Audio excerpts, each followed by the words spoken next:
Olá! O novo ato fora Bolsonaro pelo impeachment do presidente já tem data marcada e acontecerá no próximo dia 2 de outubro. Em sua reta final, kit Covid continua sendo pauta principal na CPI e depoimentos reforçam a tese de imunização de rebanho. E mais, diante de tantas suspeitas de crime do governo federal, o que pode acontecer com Bolsonaro após denúncia ao Tribunal Penal Internacional? Eu te convido a continuar aqui com a gente. Eu sou Emília Bisotto e o programa Central do Brasil está começando agora.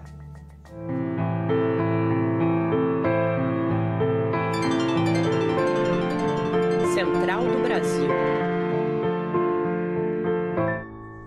E o embarque imediato de hoje é com Miguel Stedley. Ele faz uma análise precisa sobre a condição da direita brasileira que ainda está em cima do muro e não define um caminho político até aqui, permitindo a candidatura de Jair Bolsonaro para as eleições de 2022. Um risco que, segundo Stedley, é real, mas pode perder força com as manifestações fora Bolsonaro agendadas para o dia 2 de outubro. Embarque imediato.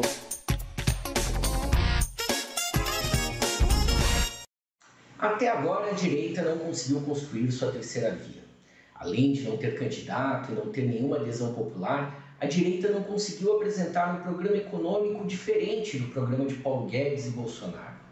Mais do que isso, uma parte da direita está satisfeita com o método do governo e não dar nada aos setores mais pobres e tentar conter o caos social com o apoio de alguns pastores evangélicos.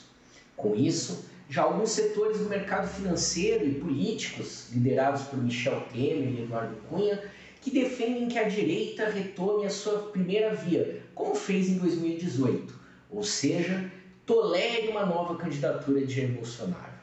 E o movimento para perdoar Bolsonaro já está em curso em alguns veículos de comunicação. Por isso, as manifestações do dia 2 de outubro serão um termômetro tanto da capacidade de mobilização da esquerda, mas também de indicativo da tática da direita para o próximo período. Se a direita vai embarcar no impeachment, alimentado pelo relatório da CPI, ou se, em nome do lucro, defenderá o fascismo. E mais um ato anti-Bolsonaro já está agendado para o dia 2 de outubro. Movimentos populares, centrais sindicais e partidos de oposição ao governo se reunirão para novo ato pelo impeachment do presidente. Centrais sindicais, entidades representadas pelas frentes Brasil Popular, Povo Sem Medo, Frente Nacional Fora Bolsonaro e partidos políticos convidam a população para o protesto. Desta vez, partidos do centro que se uniram à causa também estarão presentes. PV, Rede, Cidadania e Solidariedade também estarão lutando em prol da democracia. A expectativa é superar as manifestações realizadas no dia 7 de setembro. Veja mais detalhes com Carolina Batailler. Trilhos do Brasil. O discurso do presidente Jair Bolsonaro na Assembleia Geral da ONU, marcado por mentiras e distorção de dados, pode incentivar ainda mais pessoas a irem às ruas na manifestação do próximo sábado, dia 2 de outubro. É o que avalia Muniz, que é coordenador do coletivo Alvorada, em Belo Horizonte. A expectativa é que esse ato do dia 2 de outubro, fora Bolsonaro, seja um ato muito maior do que os anteriores.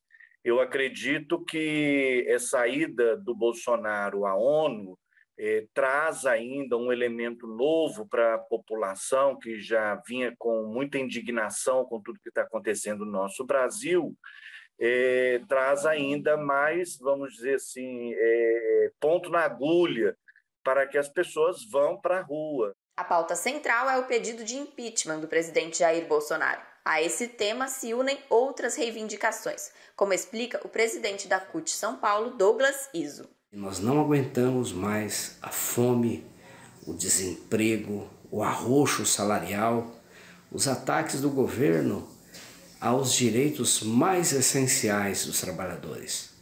Não aguentamos mais a corrupção, não aguentamos mais a fome, o desleixo do governo com a saúde do povo brasileiro, que já levou a quase 600 mil mortos no Brasil. Então nós temos razões de sobra de ir para as ruas. Diante das manifestações de apoio ao presidente Bolsonaro, no dia 7 de setembro, que apresentaram pautas antidemocráticas como o fechamento do STF e pedidos de intervenção militar, a defesa da democracia também retorna ao centro das reivindicações no próximo dia 2, como pontua José Moroni, do Instituto de Estudos Socioeconômicos, o INESC. A defesa da democracia é super importante nessa agenda, né?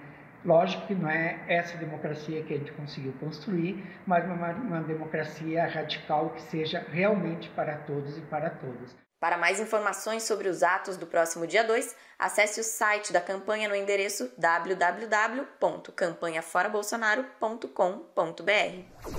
Na reta final e prevista para acabar ainda este mês, a CPI da Covid não deixa de nos surpreender. Às vésperas de bater o triste recorde de 600 mil mortos por Covid-19 no Brasil, denúncias de ex-funcionários da operadora de saúde Prevent Senior indicam que servidores públicos e outras pessoas podem estar se beneficiando de acordos para imunização de rebanho aliado ao uso do kit cloroquina. Além dessa pauta, que aumenta o pacote de absurdos cometidos durante a pandemia, tem também a convocação do empresário Luciano Hang, que além de espalhar mentiras na internet sobre a cloroquina, concordou em fraudar o atestado de óbito da própria mãe. Naya Tawani nos traz mais detalhes.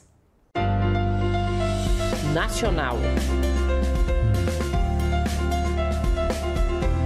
Ampliação da lista de crimes de Bolsonaro e o escândalo da Prevent Senior, operadora de saúde que foi denunciada por ocultar pelo menos 9 mortes de pacientes que serviram como cobaias para testar remédios sem comprovação, como a hidroxicloroquina no tratamento contra a Covid-19, marcaram os últimos dias da CPI da Covid no Senado Federal. A denúncia é tão grave que, de acordo com os senadores, é preciso prorrogar os trabalhos para apurar as informações. Ainda de acordo com as revelações feitas no depoimento do diretor executivo da empresa, Pedro Benedito, o prontuário de pacientes da Prevent Senior que morreram de Covid eram modificados para deixarem de registrar a doença como a causa do óbito. Os depoimentos deixam claro que a ciência nunca foi a centralidade do combate à Covid-19. É o que aponta a senadora Zenaide Maia. O curso de medicina é um curso de ciência que a gente faz para botar em prática aquilo que a ciência já provou que funciona. Essa história de dizer que eu, Zenaide, aqui, posso prescrever como médico o que eu quiser, mesmo de forma experimental, isso não é verdade. E as pessoas vão ter que responder por isso. Seguindo nas oitivas de empresários, a comissão recebeu Danilo Trento, sócio da Precisa Medicamentos, que teria participado da negociação com denúncia de corrupção envolvendo a vacina indiana Covaxin e o Ministério da Saúde. Trento não rebateu as acusações e se calou amparado pelo direito ao silêncio. A cientista política Sabrina Bontempo expõe as perspectivas para os próximos dias. O senador Randolfo Rodrigues também deu uma declaração falando que o relatório vai ser devastador, o que deve mexer bastante com a base governista.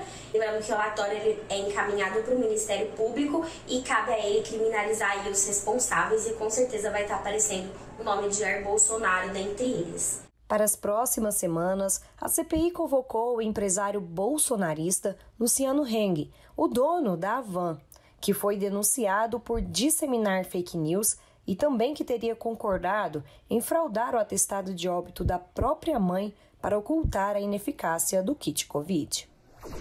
As suspeitas de crimes do governo federal articulados com o conhecimento do presidente Jair Bolsonaro aumentam as denúncias de diversos delitos cometidos em sua gestão.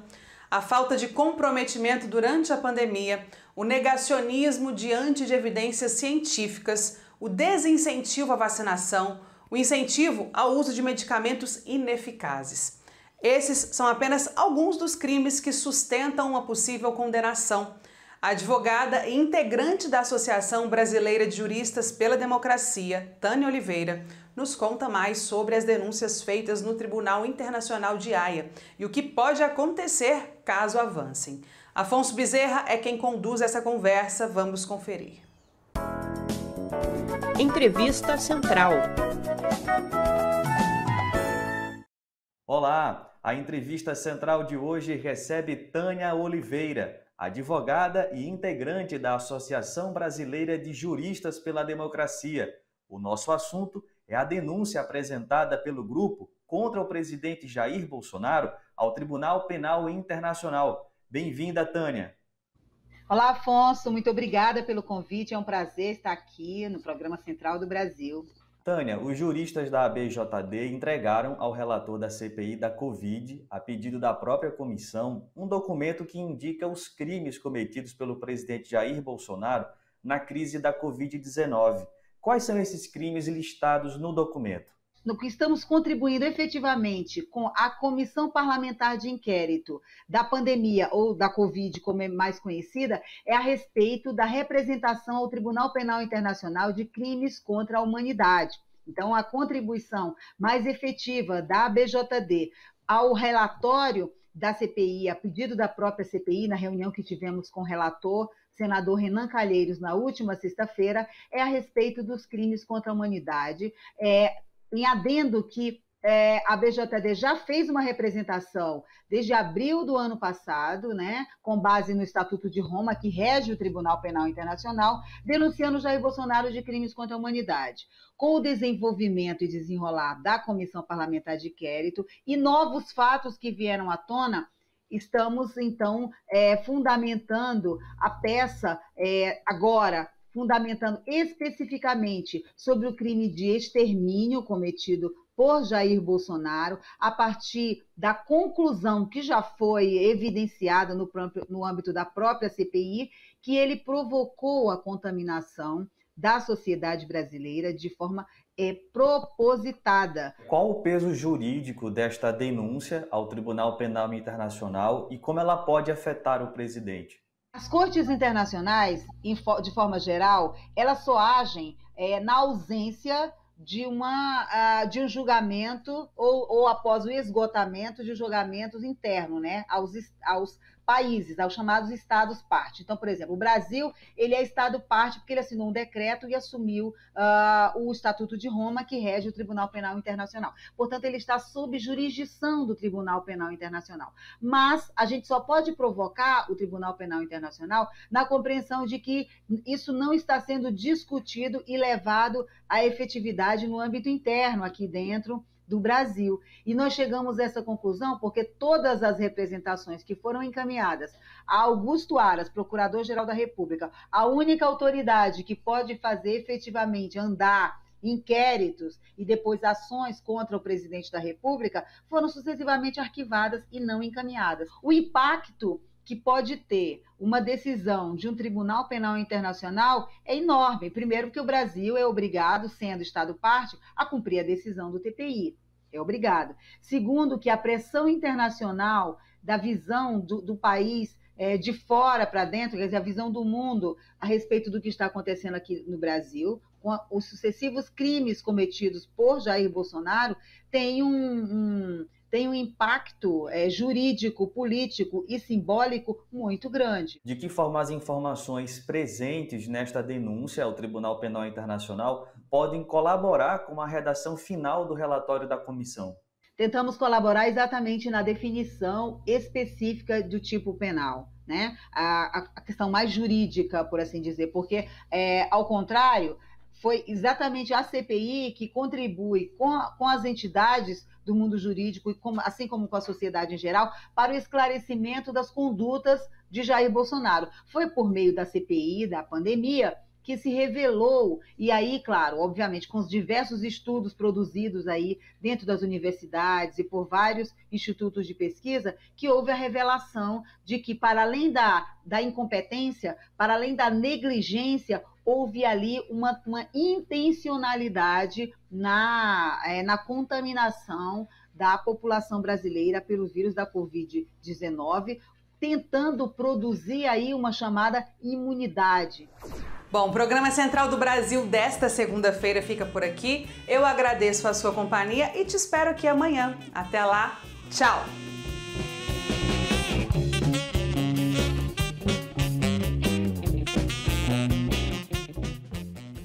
Central do Brasil, a rede de comunicação dos movimentos populares.